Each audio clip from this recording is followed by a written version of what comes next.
Do you have continuity or association plan for your business? Has anyone shared the concept of sustainability with you? What about the need to protect the rights of minority shareholders? What are those ingredients germane to having effective meetings? For these and many more, tune into Corporate Governance Platform every Thursday on MITV, your darling station, on DSTV 255 and UHF 43 at 4:30 p.m. Corporate Governance Platform is your best medium for informative and educative strategies for the practice of the corporate governance profession. Institute of Chartered Secretaries and Administrators of Nigeria, Icsan, the hub of governance professionals.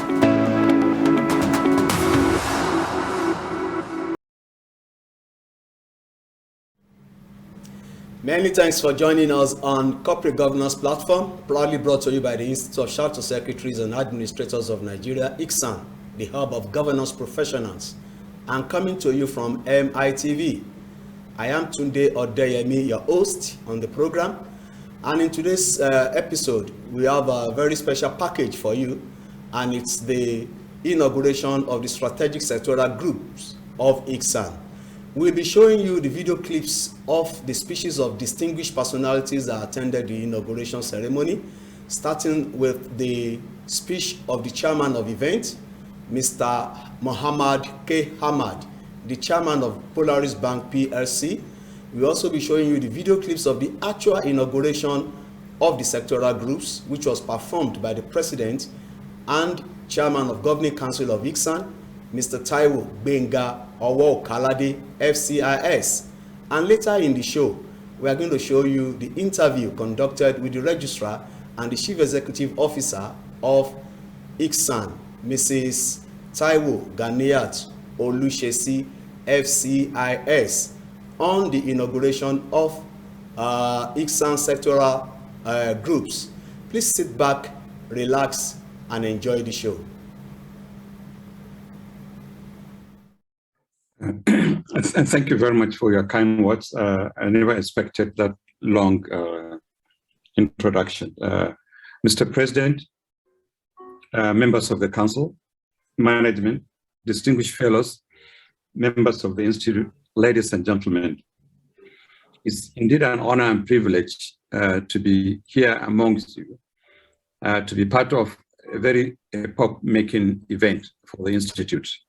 I would also want to commend the Institute for thinking through a process which is quite relevant in terms of institutionalizing corporate governance in Nigeria. And therefore, the 12 working groups that have been established and inaugurated today will go a long way in achieving those desired goals.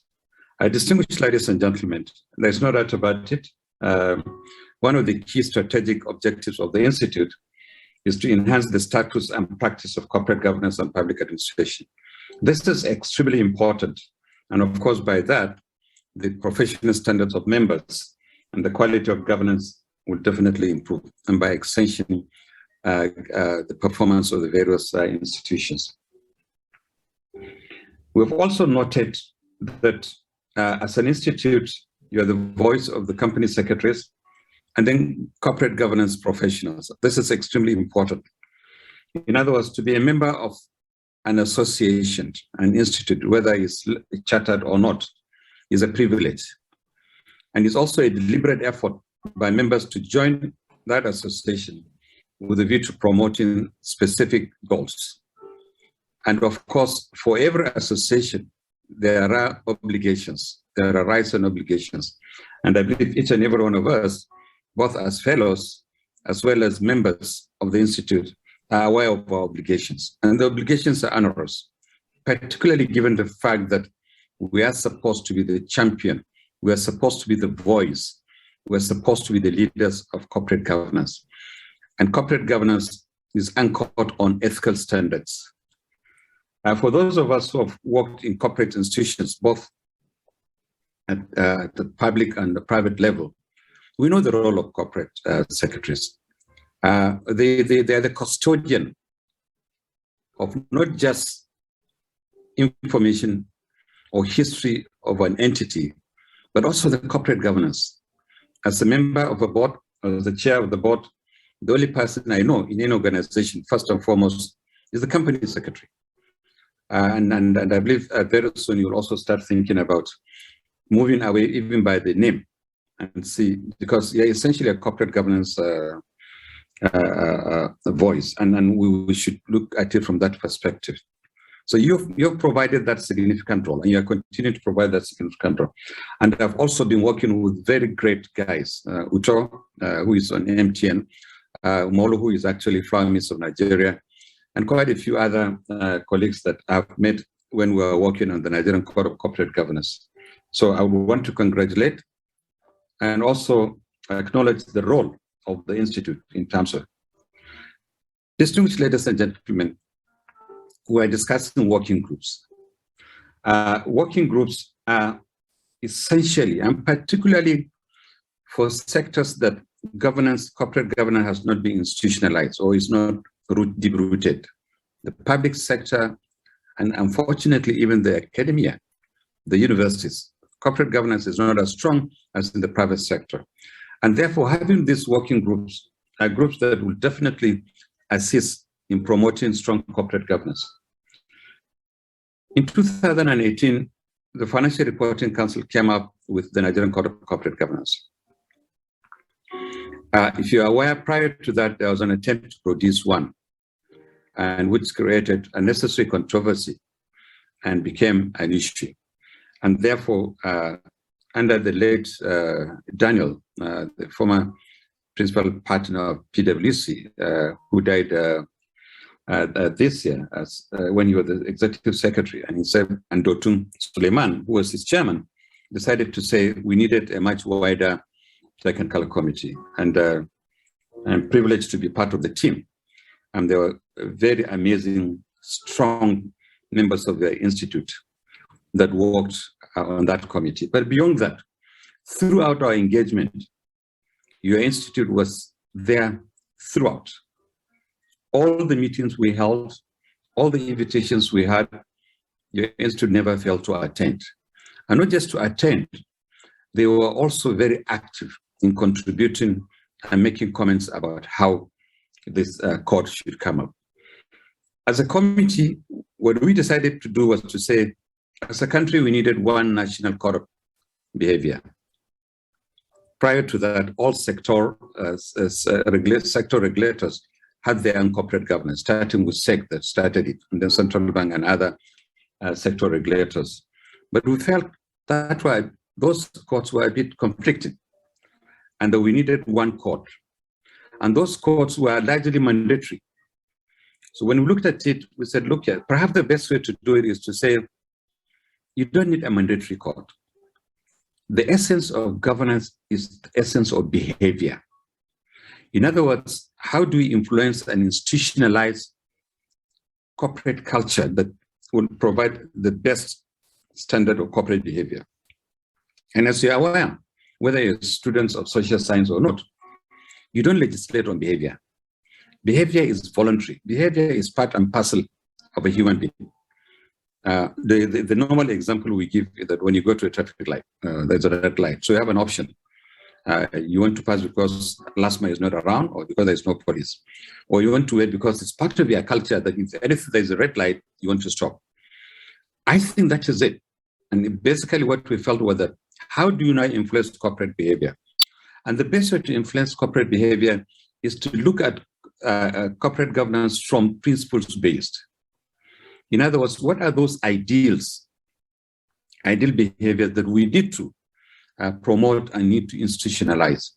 When people can speak to it, when people can relate to it, then they don't need anybody from anywhere to tell them that this is the right way to go or this is the wrong way to go, because it's now part and parcel of the DNA.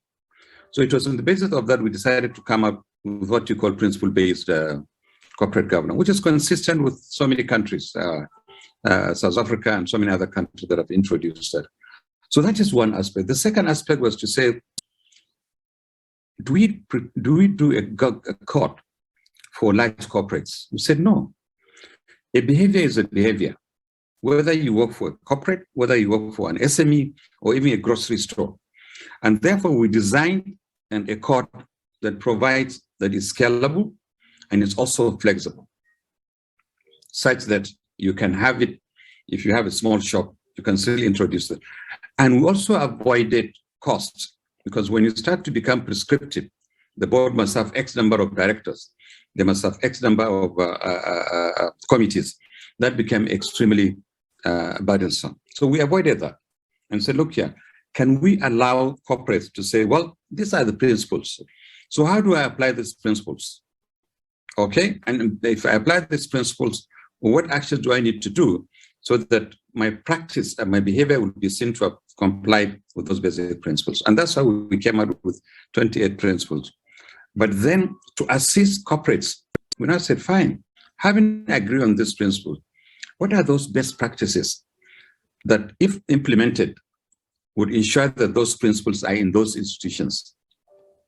So we tried as much as possible, not exhaustive, but as comprehensive as possible, to say, well, as long as we can see that those principles are, practices are being implemented or are being applied, then we know that you are complying, rather you have internalized those basic principles. So that's basically what we did. However, given the fact that there are prominent institutions or corporates in the Nigerian economy, certain corporates were now encouraged that they should comply or they should implement those principles. Yeah, once again, thank you so much, the registrar. Let me also thank our chairman. He has actually helped us maybe to redefine the terms of reference for this committee and to emphasize the essence of what we are doing today. When we went after him, wanting to be the chairperson of this occasion, like I said, it was never a mistake. We sat down and we asked ourselves, who is that person whose pedigree speaks about corporate governance, and his action also speaks about that. We have seen clearly how he has, in that few minutes, helped to actually deliver a paper, like I would say, in respect of this issue. So the chairman, I want to thank you again and thank you again. And we look forward to more of participation and collaboration going forward. It will always be your joy and happiness to keep seeing stakeholders engagement processes that will be coming from our hand, guardian notes that will be coming from our hand. But it's why you keep seeing things like this that you'll be happy that the effort that you and so many of our leaders put in place towards ensuring that the National Code of Corporate Governance 2018 is not an exercise in futility, but that you actually have some institutions like us who are taking on the challenge and ensuring that they make a meaning out of that document. So we look forward to more of your participation in our activities going forward. Well, my council members and distinguished members in the House, we have come to the main meat of why we're here. Like I mentioned, we have 12 drivers of the Nigerian economy that we have identified. The energy sector, as we speak now, I'm sure that several of us probably were using generator to power what we're doing. And that tells us that the energy sector, we can't underplay it. We have to keep talking about it and keep helping the government and the stakeholders to understand what are those corporate governance issues. We need to be able to deliver. This our generation must deliver power to Nigeria. We cannot wait for the unborn generation to come and realize that. So what we need to do is to speak around these issues, raise all of those corporate governance issues, so that we'll be able to help the government and the Nigerian nation to understand why energy is essential and very, very important. The aviation sector is the number 2 one. Insurance and the pension industry.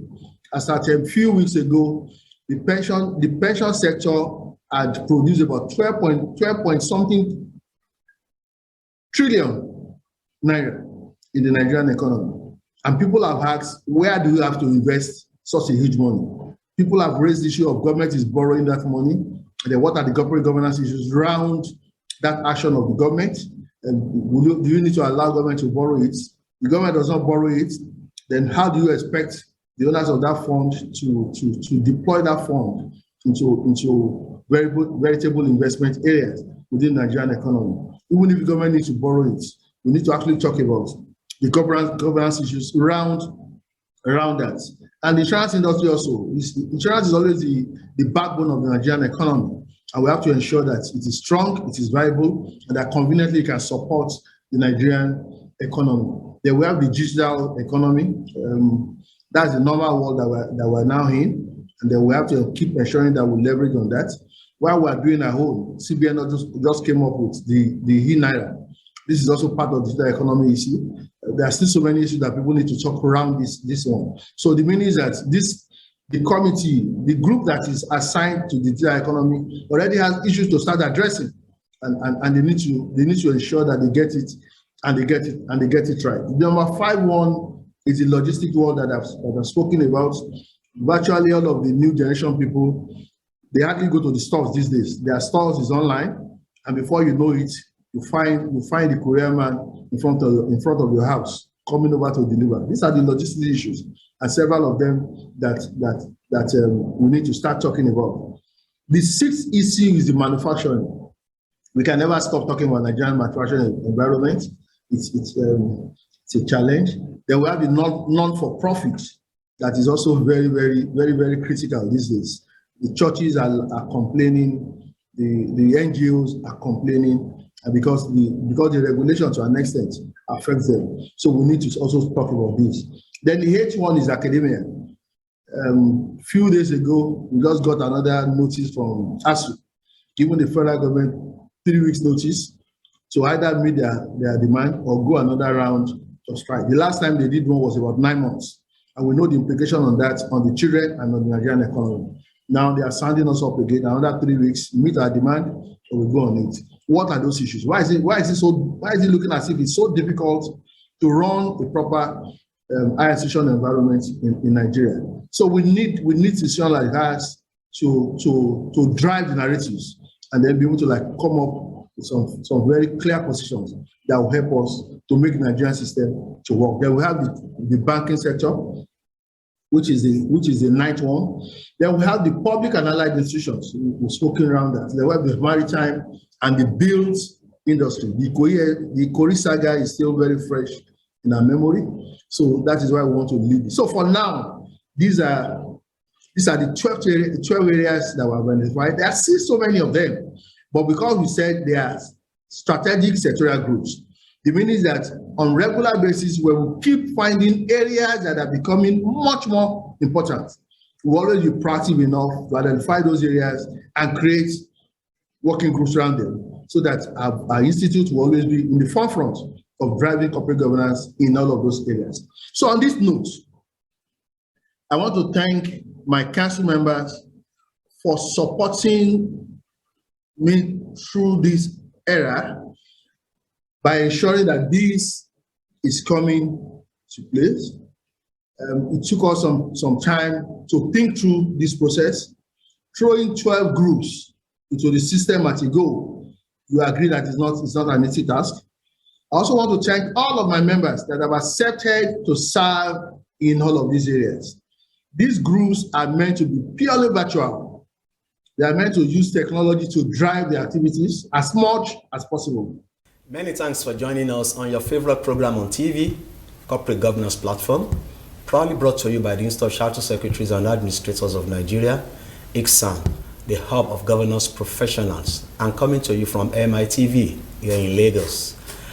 In the next couple of minutes, we'll be discussing issues that surround that pertaining to Icsan sectoral groups. I am Tunde Odeyemi, your host, and I have with me right here in the studio the Chief Executive Officer, Registrar, and a distinguished fellow of Icsan, Mrs. TAIWO GANIYAT OLUSESI. She will be leading the discussion on the Icsan sectoral group. You are welcome, Madam, to Corporate Governance Platform. Thank you very much, Dr. Odeyemi. And thank you for finding time to join us on this program. Thank you too for what you've been doing for the Institute in the past 1 year, running this show. Okay, we are going to discuss the new initiative of Icsan, the strategic sectoral groups. Icsan recently launched sectoral groups within the organization.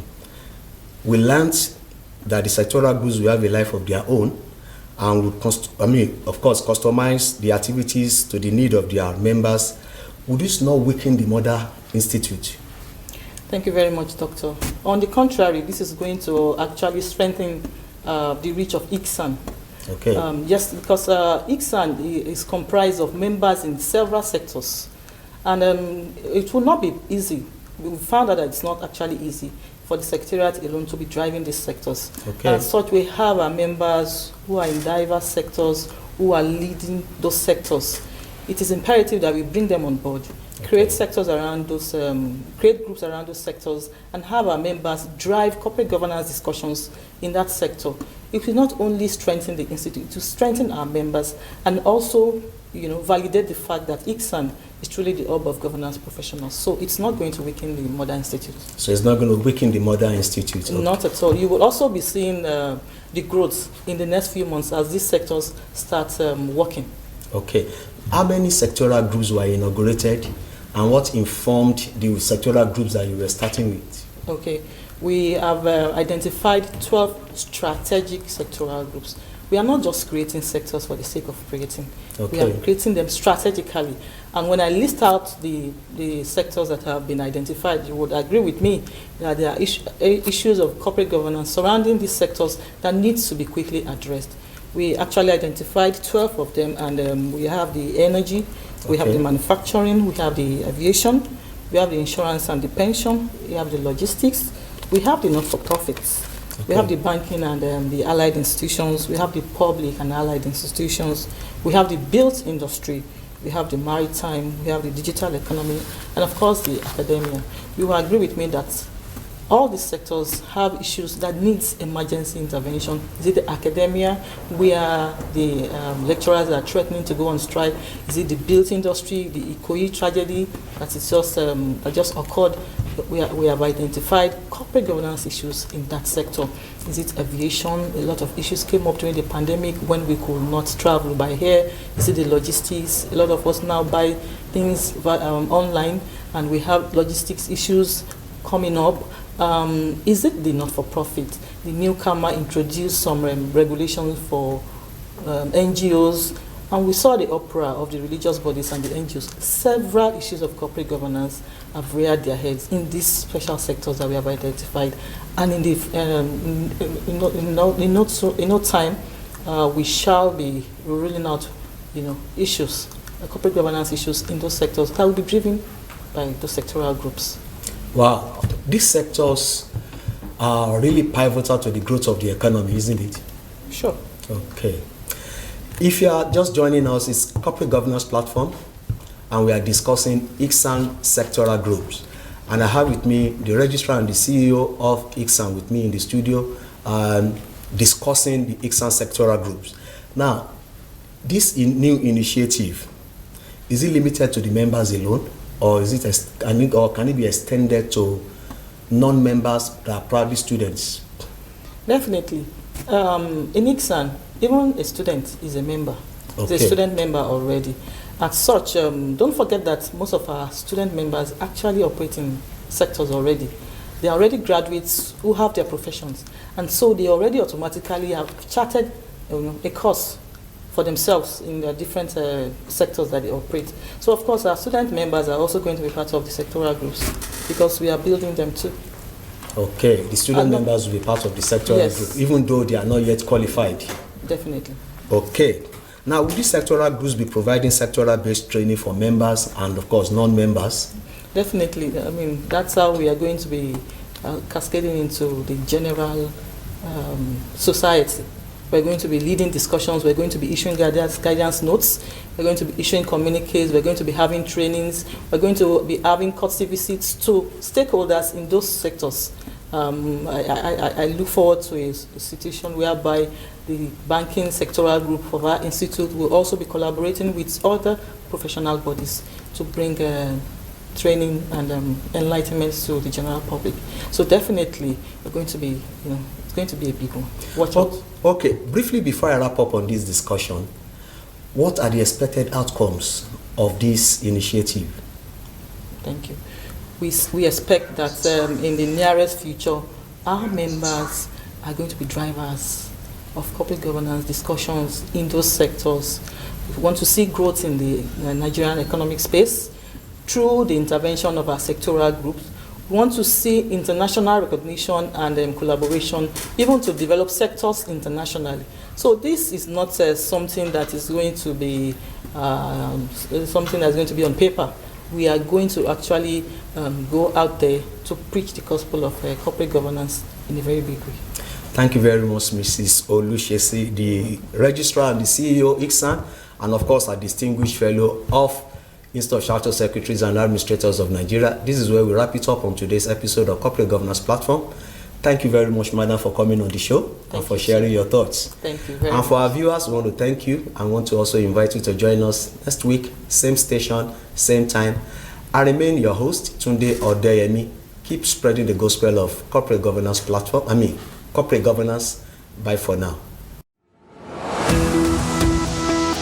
Do you have continuity or association plan for your business? Has anyone shared the concept of sustainability with you? What about the need to protect the rights of minority shareholders? What are those ingredients germane to having effective meetings? For these and many more, tune into Corporate Governance Platform every Thursday on MITV, your darling station, on DSTV 255 and UHF 43 at 4:30 p.m. Corporate Governance Platform is your best medium for informative and educative strategies for the practice of the corporate governance profession. Institute of Chartered Secretaries and Administrators of Nigeria, Icsan, the hub of governance professionals.